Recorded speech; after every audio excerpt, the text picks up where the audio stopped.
What up, Salvador Briggman here. Welcome back to the Crowdfunding Demystified YouTube channel. On this channel, we love to talk about crowdfunding, how to raise money successfully for a new campaign, for a product, for a company. We get into all that on this YouTube channel. And of course, my name is Sal. And in today's video, we're actually getting into some of the startup crowdfunding tips that I have for you. This is gonna be much more rapid fire, bullet point fashion kind of video. I have other videos out there where I'm explaining this more in detail and in depth. So go and check out those ones if you wanna learn more about that. But that being said, let's get into this and let's kind of discover some of the things you need to do in order to be successful with a startup crowdfunding campaign.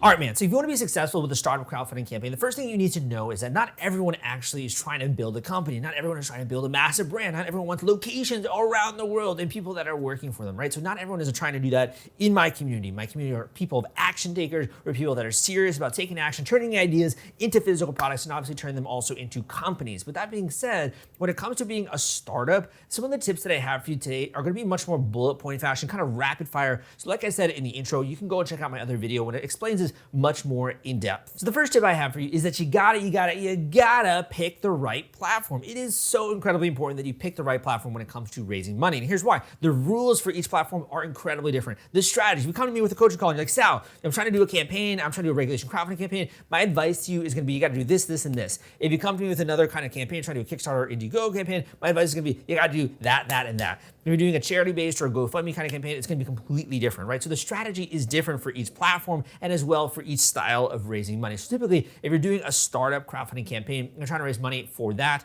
for a new venture, for example, or a growing venture, you're usually either doing regulation crowdfunding or you're doing rewards-based crowdfunding. So regulation crowdfunding, typically you're thinking WeFunder, Start Engine, Seed Invest, Republic.co, these big guys in the industry right now that are continuing to grow. And I think it's actually a huge opportunity for a lot of people in my community. In addition, if you're trying to do a rewards-based campaign, you're probably doing things like Kickstarter, you're looking more into Indiegogo. If you're doing film-based, you might be doing Seed and Spark, but usually it's Kickstarter and Indiegogo when it comes to rewards-based crowdfunding platforms. Number two, and man, I would say this is the biggest major mistake that I see. And honestly, I think this is a very common mistake. When I was first getting started in the world of online business, this is also a mistake that I made when it comes to marketing and promotion. So a lot of times when we are doing a campaign, we're trying to raise money, we tend to think about what we need, what we want, which is to start this company, which is to grow this company, which is to do these different things. But really when it comes to crowdfunding, you gotta focus on the crowd. You gotta focus on why this is an incredible opportunity for the people that are out there. Why this is something that's an incredible deal if you're doing a Kickstarter or an Indiegogo campaign. If you're doing a regulation crowdfunding campaign, why this makes complete sense when it comes to problem and solution and technology and the market size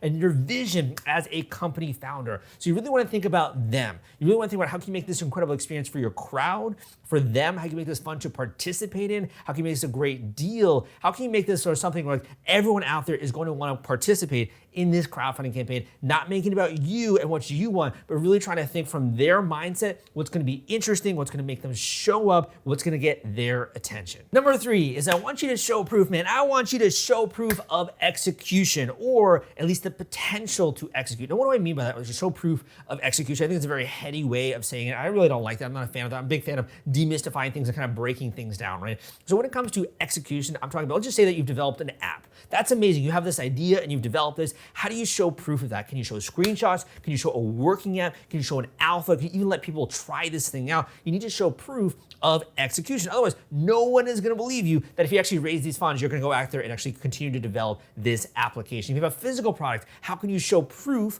of execution? How can you show that you've gotten patents? How can you show that you've actually created design files, CAD design files, computer-aided design files, a prototype, a working prototype, a prototype that's almost your golden sample? How can you actually develop something to show proof of execution? Because you need a prototype of some kind more often. Or the other kind of asterisk here that I put with this point is that you need to show proof of potential execution. So for example, if you're raising money with a regulation crowdfunding campaign, you don't necessarily have to have the product necessarily or the service, but you do have to show proof of execution. So for example, a rock solid team, you have everything in line when it comes to market opportunity, the technology that you've developed, the problem and solution, the funds are maybe going to develop that even more. You gotta show proof of execution. The more that you can do that, you can show proof, the more that people are likely to believe you and want to be a part of this campaign. Number 4 is actually my specialty and what I love to do, which is you've got to capture the public's imagination. Now, why is this so important? Well, if you're doing more of a traditional kind of raise, for example, or you're trying to just, sell a product to, I don't know, something that's really boring, like a B2B company or something like that, maybe you don't have to actually sell to imagination because these are corporations, they're a little more dry behind the books. You're really just kind of doing a logical sale in that way. When it comes to crowdfunding, you're typically trying to get droves and droves of people to actually participate in this campaign. Even if it's, for example, just a Kickstarter or Indiegogo campaign, you're usually going to have 500, 1,000, 2,000 or more backers. In terms of campaigns I've coached, we have campaigns that have done 6,000 backers, right? And have raised money with a crowdfunding campaign. So you're typically selling to more of a consumer base, if you will. So they are investors, for example, if you're doing regulation crowdfunding, but they're also consumers. So you want to think about how can you capture the public's imagination? How can they begin to imagine what this solution is going to be like when it exists? How can they begin to imagine what this product is going to be like when they can actually own this thing or it shows up on their doorstep? How can they imagine the incredible solution to this problem which they've been wrestling with time and time again? How can you capture their imagination? Number 5, and I actually included number 5 in the list because this is a little bit more geared towards actually startup companies when it comes to apps and software technology. So this is actually something that from my own studies, from my own bringing on guests, from my own understanding when it comes to this niche and also working on consulting on different campaigns, this is actually one of the most fundamental things to get people to take action when it comes to software style campaigns, specifically on Kickstarter and Indiegogo, and that is getting people to try it out. If you can get someone to try out an alpha version of your app, if you can get someone to try out any kind of beta version of what you're trying to build when it comes to software as a service company or something like that, the more you can get people to try this out, the more they believe it, the more they understand it, the more they have that aha moment, like, oh, okay, now I get it. So get people to try this out. And if you get them to try it out, they're far more likely to take action when it comes to funding you on Kickstarter, Indiegogo. And the same thing is true of regulation crowdfunding, doing a campaign on Start Engine, on WeFunder, on Seed Invest, on Republic.co. We've had so many examples of people coming on the podcast and saying, dude, I raised so much money with regulation crowdfunding, doing it from my customer base, people who are already trying out the service, people who are already trying out the product. So I'm telling you, man, when you have a relationship that's been built with someone in some small way, it's so much easier to scale that up and to continue to raise money with your crowdfunding campaign that way. Number 6 in this list actually has to do a lot with brand building. I have another video out there on brand building, but really what is the point of actually getting people involved if they're not gonna really feel something at the end of the day, right? So this isn't just a transaction. You're going to buy something at Walmart, maybe it's a transaction, but this isn't just a transaction. If you're doing crowdfunding, typically this is happening over a longer span of time. So people are supporting you. Maybe you're doing a 30-day campaign, maybe you're doing a 90-day campaign, if you're doing a regulation crowdfunding campaign, if you're doing a Kickstarter campaign, maybe you're doing 30 days on Kickstarter and then 30 days on Indiegogo in demand. So this is a longer duration. And then you're actually taking time to fulfill on your promises, right? This is all about proof and promises. Then you're gonna fulfill on your promises in terms of shipping out your rewards or in terms of building your company or whatever it is. So this is a long duration. To get people to want to be a part of something in this way, you gotta have a higher purpose. And I know that sounds kind of like woo-woo, right? Or higher purpose, like what does Sal mean by that? I'm really talking about a reason why you're doing this beyond just selling a product. What is the impact that you're trying to make in the world? What are your values as a company? What is the mission that you have as a founder, maybe to impact people in a larger way? And I'm telling you that people who have raised millions of dollars when it comes to regulation crowdfunding have come on my podcast and they're telling you it's the exact same thing gets an employee excited about working in a company. It's the same thing that gets people excited about investing in a company. And that's your higher purpose. How are you trying to impact the world? What are your values? What do you stand for? What are your objectives? How do you stand out? The way you do things, your craftsmanship, your approach, and really at the end of the day, how are you trying to make the world better? This is also kind of a little bit of a secret trick, okay? Because then it allows other people to actually share the campaign on your behalf. So if they were just buying a product or they were just kind of, doing a transaction, they're usually not so emotionally invested in that experience. But once they actually understand your mission, once they understand what you're trying to do, when they agree with your values, with their beliefs, they are far more likely to want to actually help you share your product, share your campaign, help your actual journey because they believe in your mission and what you're doing. And it can kind of coalesce your entire community and you become a leader of this micro community, almost like a minor celebrity in a way. It's really strange how that works, right? But this is an incredible tip and you really want to take this to heart. Want to take all the stress out of fulfilling your Kickstarter rewards? Fulfillrite is the turnkey solution that puts product delivery on autopilot. The Top Campaigns uses trusted high-tech provider to store, package, and ship their products. Focus on growing your business. Leave shipping to the experts. Don't wait. Get a custom quote from Fulfillrite today. Link in the description. So I got some more tips, but before I do, just to quickly mention, if you do want to get access to sort of my cutting edge strategies, techniques, the things that you can use, and you want this all for free, go and check out the link in my description where you can join my Killer Crowdfunding Tips weekly newsletter. In addition, I got some other free courses out there when it comes to actually how to do a regulation crowdfunding, equity crowdfunding campaign. I also got a free course out there when it comes to how to do a Kickstarter campaign. So go and check out some of the free information down below. If you do really love my channel and you really want to understand this from more of like the textbook understanding, you want the actual formula behind this, I also got some great books out there which you can check out in the links down below. All right, man, number seven on my bullet point list here, I'm trying to keep this as short as possible, right?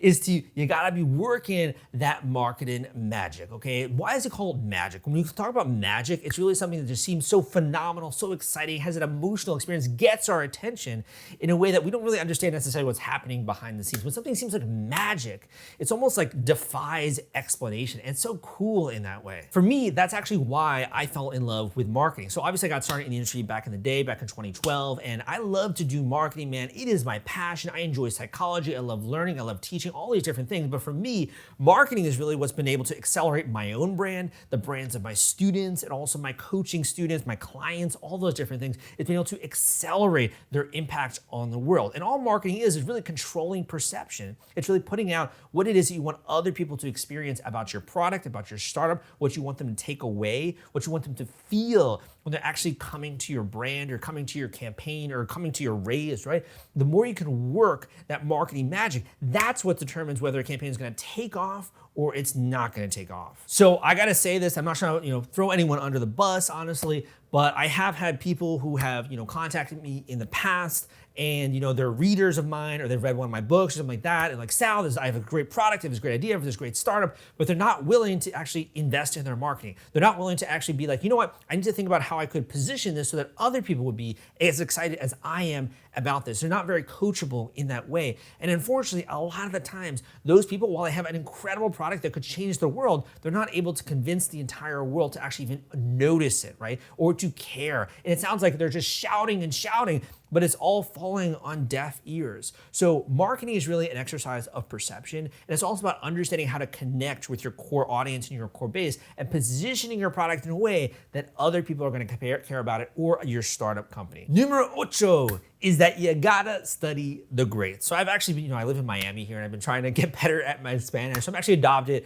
from El Salvador, and I've been trying to learn more and more Spanish as I go and kind of reconnect with my culture, right, my Latino culture. So I've been getting a little bit better at my Spanish, but numero ocho is that you gotta really study the greats, okay? Now, when I say that, I started to think about that. I'm like, okay, that's great to maybe put out that point, but how do actually people do that? How do they buckle down and study the greats? How do they become a sponge and absorb as much information as they can in order to be more successful with their raise? And I really was pondering about this back in 2012, back in the early days, and I was like, I really wanna put out an educational resource that's free to people where they can actually step up to do this. Because a lot of times, it's not necessarily your lack of effort which is holding you back. It's who you know, it's what you know, and it's using that information and really getting access to the information that can move you forward. And sometimes just one technique, one tip, one thing can lead to success if you're willing to internalize that. So for me, back in 2015, that's when I started my podcast, Crowdfunding Demystified, where I bring on real world examples of people that are raising money every single week so that literally no one out there can have any more excuses. You can go into my archives, you can listen to these shows. There's a great version on iTunes, and you can listen on the Spotify, you can listen on the podcast app as well.